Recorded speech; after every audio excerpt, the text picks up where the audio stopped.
معاویہ بن یزید تخت خلافت پر بیٹھ گیا، دلی طور پر راضی نہیں تھا. ایک دفعہ یہ ممبر پر گیا اور اس نے بہت ہی طولانی خطبہ دیا، اور جس میں خوب اپنے کمال آپ دیکھیں کہ بہت بڑا جگر چاہیے، بہت بڑا حوصلہ چاہیے، بڑی ہمت چاہیے ہوتی ہے کہ خود اپنے والد اور اپنے دادا اور اپنے خاندان کی غلطیوں پر نادم ہو جانا اور ان غلطیوں کو ایکسیپٹ کر لینا. بہت بڑا مسئلہ ہوتا ہے. جہاں پوری کی پوری حکومت چلی آ رہی ہو باپ دادا کی، وہاں معاویہ بن یزید بن معاویہ نے ساری کرتوتوں کو واضح کیا کہ نہ میرا باپ صحیح تھا، نہ میرا دادا صحیح تھا، یہ حق اہل بیت کا تھا. اور اس نے فضائل اہل بیت بیان کیے، بہت طولانی اور بہت ہی غم کا سما بنایا کہ میرے باپ نے جتنا بھی کیا سب غلط کیا. امام حسین کی شہادت، وہ ساری چیزیں وہ بیان کرتا چلا گیا. بالآخر اس نے کہا کہ میں اس حکومت سے دستبردار ہوں، اس عہدے پر نہیں بیٹھ سکتا، اب آپ کی ذمہ داری ہے، آپ جسے چاہیں اپوائنٹ کر لیں. کہہ کے اترا ہے. بالکل اپنے آپ کو وڈرا کر لیا، اپنا وڈرا کر لیا، ہاتھ اٹھا لیا. مجھ سے کوئی مطلب نہیں، مجھے اس حکومت سے کوئی لینا دینا نہیں کہ جس حکومت کی بنیاد خون خرابے پر رکھی گئی ہے اور غصب پر اور ناانصافی پر رکھی گئی ہے. جیسے یہ اترا تو اب مروان بن حکم، اب آپ سوچیں کہ جن لوگوں کے ساتھ اہل بیت کا کردار یہ رہا ہو کہ چوتھے امام امان دے رہے ہیں، اب تو دشمنی سے باز آ جاؤ. مگر وہی ہے کہ بغض اہل بیت اتنی آسانی سے جانے والا نہیں ہوتا. تو مروان بن حکم نے کہا کہ کیا تم یہ تو وہی حرکت کر رہے ہو کہ جو دوسرے خلیفہ نے کی تھی، جاتے جاتے شورا کے حوالے کہ بھئی تم لوگ میٹنگ کر لو اور منتخب کر لو، پھر چنانچہ نتیجے میں عثمان منتخب کر لیے گئے. تو تم وہی حرکت کر رہے ہو، امت کے حوالے تم دے رہے ہو باغ ڈور اس کے ہاتھ میں. کہا ایسا ہے. اب دیکھیے اب تاریخ کے جملے ہیں. اس نے کہا کہ اے مروان، تو میرے عقیدے کو اور دین کو خراب کرنے کی کوشش مت کر، میں تجھ سے دستبردار ہوں، دور ہو جا. یزید کے بیٹے کا جملہ، مجھ سے دور ہو جا. اچھا اب نتیجہ کیا ہوا؟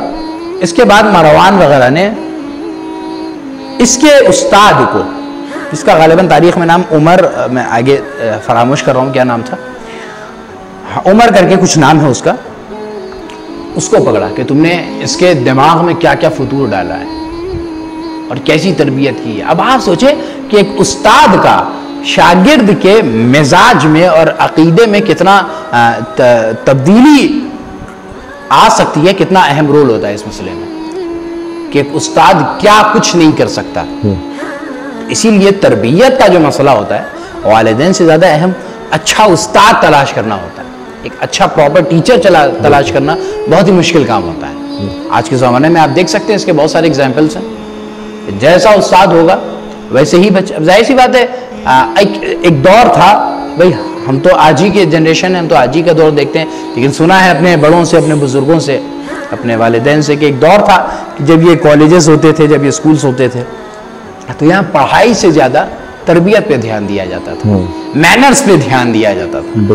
اب آپ کالجز کا حال جو دیکھیں گے تو آپ تو مجھ سے بہتر جانتے ہیں کہ کیا حالات ہیں اور کتنی اچھے مینرز ہوتے ہیں آج کل کے ٹیچرز کے، کہ گفتگو بھی نازیبا الفاظ میں اور ان غلط کلمات میں ہوتی ہے کہ پھر ظاہر سی بات ہے جب بچہ وہ سب باتیں ٹیچر سے، اپنے ادھیاپک سے وہی سب چیزیں سنے گا تو اس کے مزاج میں وہ چیز رچ بس جائے گی کہ جب وہ اتنا پڑھ لکھ کے ایسا بول رہے ہیں. بالکل. تو ہم تو ابھی ان کے اسٹوڈنٹ ہیں، ہم کیوں نہیں بول سکتے؟ فری سٹائل ہو گیا اب تو.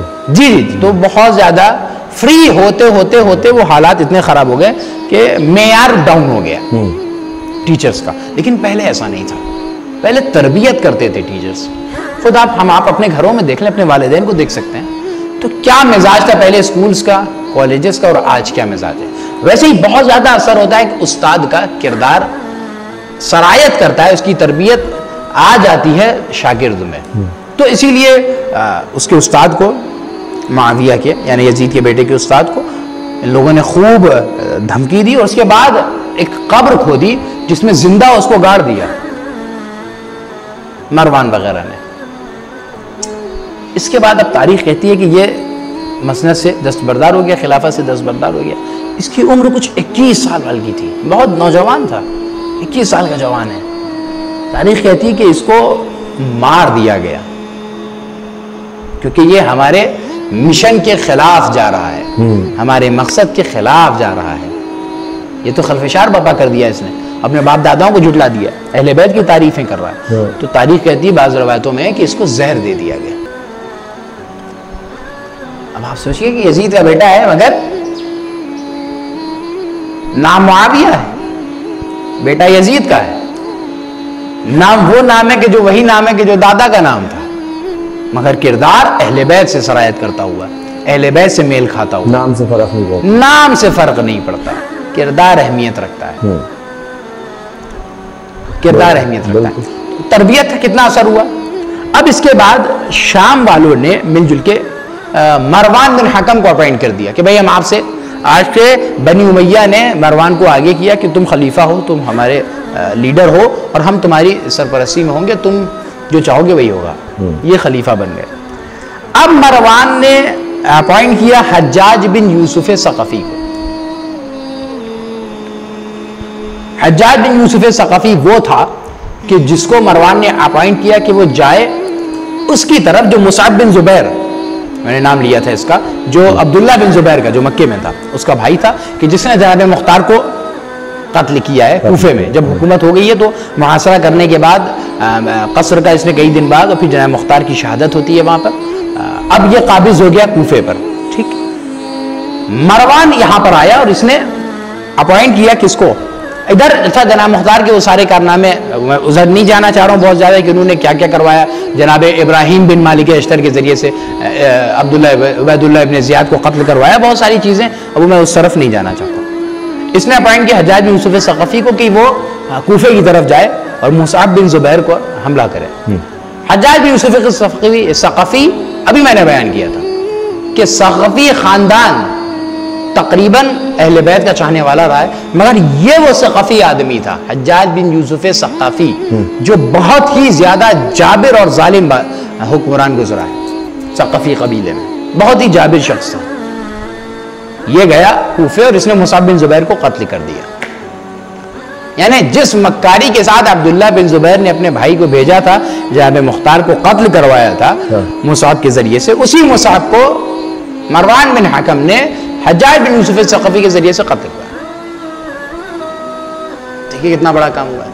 اچھا تھا, اب مروان گئے تو مروان کے بعد آیا آپ کے عبد الملک بن مروان, اس کا بیٹا, یہ شام پر قابض ہوا.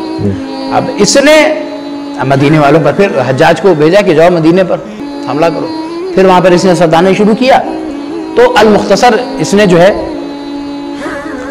حجاج کو حکم دیا کہ علی زین العابدین کو یعنی چوتھے امام کو زنجیروں میں جکڑ لو, قید کر لو اور ان کو ہمارے پاس لے آؤ. اب آپ دیکھیے کہ اتنا سب کچھ ہو چکا ہے. اس کے بعد پھر حجاج بن یوسف ثقفی کو حکم دیا گیا. تو زہری نام کا ایک بڑا ہی معتبر اور محدث گزرا ہے اسلام میں, فقیہ کہا جاتا تھا جسے. اس نے ایک خط لکھا عبد الملک بن مروان کو, اور اس نے کہا کہ دیکھو زین العابدین جو ہیں وہ اب اللہ والے ہو گئے, ان کا سیاست سے کوئی مطلب نہیں ہے, وہ صرف اپنے محراب تک رہتے ہیں. تم اسے اپنے لیے خطرہ مت سمجھو, کوئی مسئلہ نہیں, چھوڑو ہٹاؤ, کیوں ظلم کر رہے ہو فالتو میں. اب عبد الملک بن مروان نے حجاج کو کہا کہ بھئی ان کو چھوڑ دو, اور اب دیکھو بنی عبد المطلب پر کوئی ظلم نہیں ہونا چاہیے, ان سے ہمارا کوئی مطلب نہیں, ان پر ظلم کرنے سے باز آ جاؤ, انہیں چھوڑ دو, ان سے کوئی مطلب نہیں. جب وہ ہمارے معاملے میں انٹرفیئر نہیں کر رہے تو ہم کیوں فائدہ کریں. تو اب یہاں پر آپ دیکھیں گے کہ چوتھے امام کا کردار کیا رہا ہے اس دور میں. امام وقت ہیں, تو امامت کے فریضے کو ادا کرنا ہے کہ نہیں کرنا ہے. بھئی امت کے باپ ہیں, تو امت کو گمراہی سے نجات دلانا ہے کہ نہیں دلانا ہے. بالکل. اسی نجات دلانے کے لیے, اسی اصلاح امت کے لیے امام حسین نے مدینے کو چھوڑا تھا. تو کیا اس مقصد کو چوتھے امام نہیں انجام دیں گے, اس کو نہیں ادا کریں گے؟ کریں گے. لیکن حالات کتنے خراب ہیں. حجاج بن یوسف ثقفی جیسا جابر بادشاہ سر پر ہے, عبد الملک بن مروان شام میں بیٹھا ہوا ہے, تو سیاسی حالات اتنے تگڑے کہ جاسوس نظر لگائے ہوئے ہیں.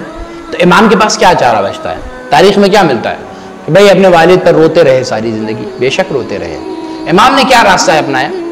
امام آ کے بیٹھ گئے محراب عبادت میں, اور آپ نے مناجات الہیہ شروع کی. مناجات کہتے ہیں, جو لفظ آئے یہ لفظ بنا ہے نجوہ سے. مناجات کے معنی ہوتے ہیں کہ تنہائی میں سرگوشی کرنا. تو مناجات کا مطلب آپ خاموشی کے ساتھ مثلاً آپ گھر کے کسی کونے میں چپے چاپ بیٹھ جائیے بغیر کسی کے بتا, بالکل سناٹے میں آپ دل ہی دل میں راز و نیاز کر رہے ہیں, اسے کہتے ہیں مناجات. تو چوتھے امام محراب عبادت میں بیٹھ گئے اور اب مناجات الہی کا سلسلہ شروع کیا آپ نے اور دعائیں کرنا شروع کر دی کہ جس دعا کا ذخیرہ ہمیں صحیفہ کاملہ کی شکل میں آج ملتا ہے, جو چوتھے امام کی دعاؤں کا مجموعہ ہے. اچھا, اب آپ دیکھیں کہ کل امام حسین علیہ السلام نے اپنی قربانی کے ذریعے سے مقصد دین کو پہنچایا, مقصد پروردگار بچایا, دین کی حفاظت کی.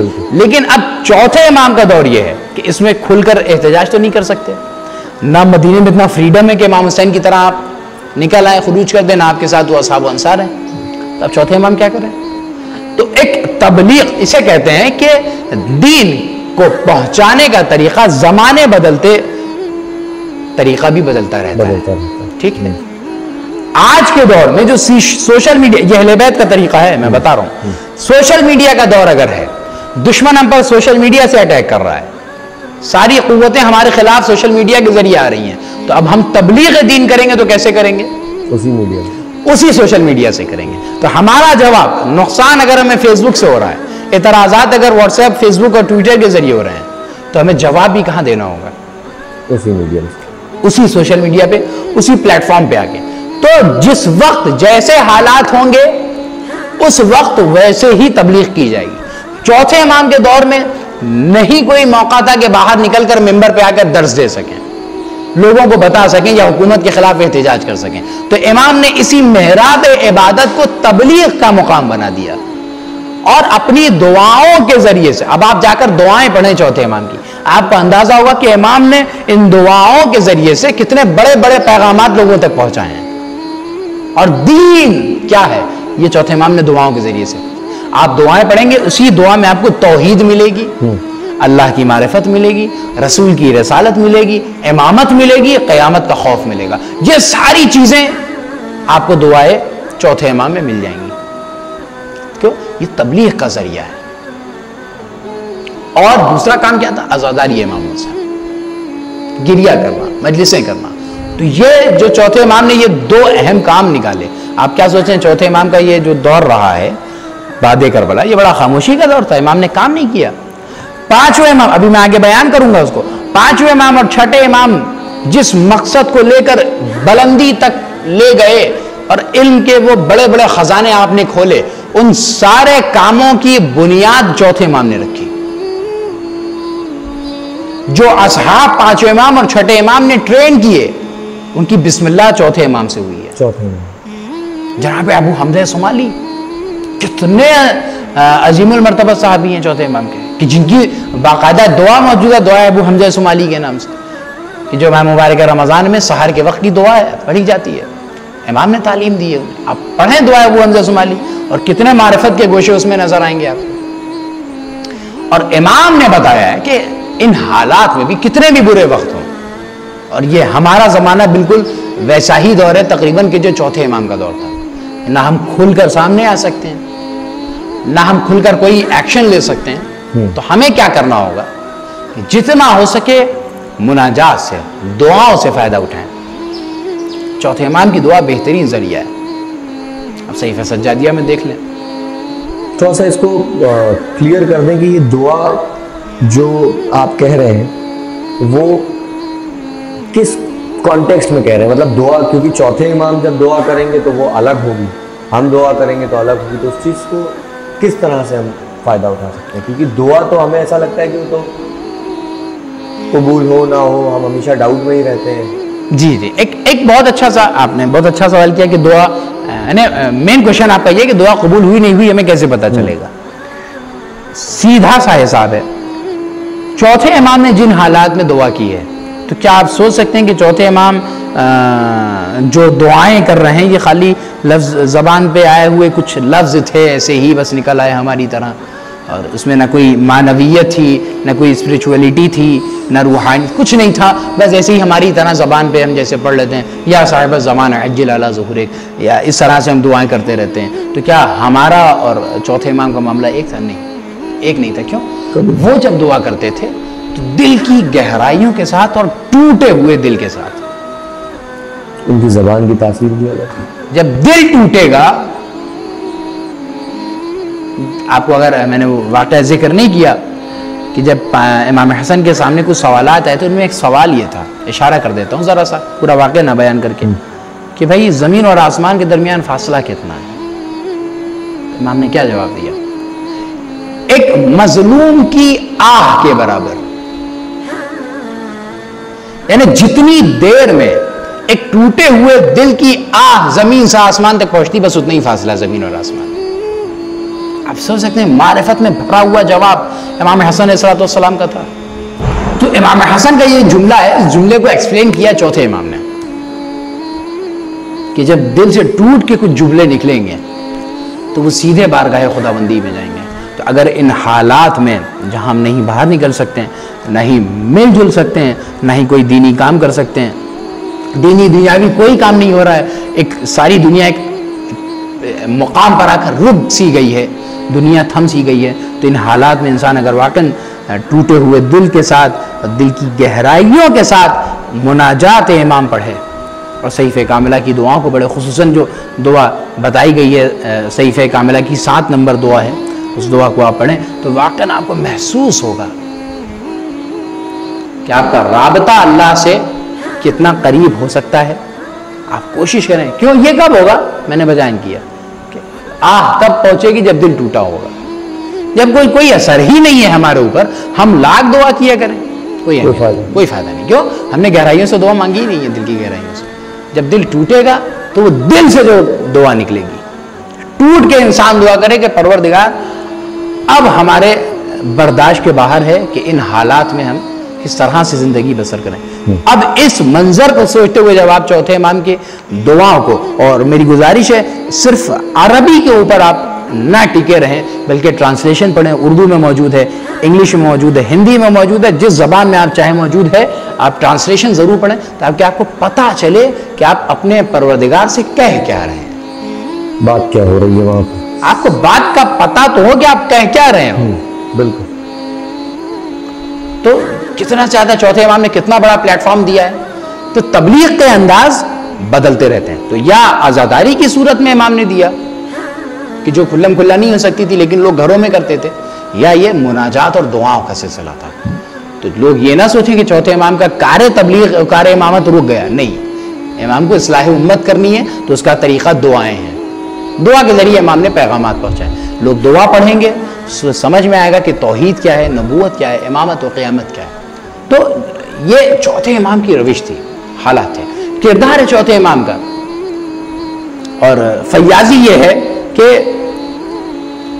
بہت زیادہ رات کے وقت ہوتا تھا، جب شب کا وقت ہوتا تھا تو آپ اپنے کاندھوں پہ بوریاں لاد کے، اور تقریباً مدینے کے جو تاریخ میں ملتا ہے کہ 100 فقیروں کو روز ڈیلی بغیر کسی فاصلے کے روز آپ 100 فقیروں کو کھانا پہنچاتے تھے.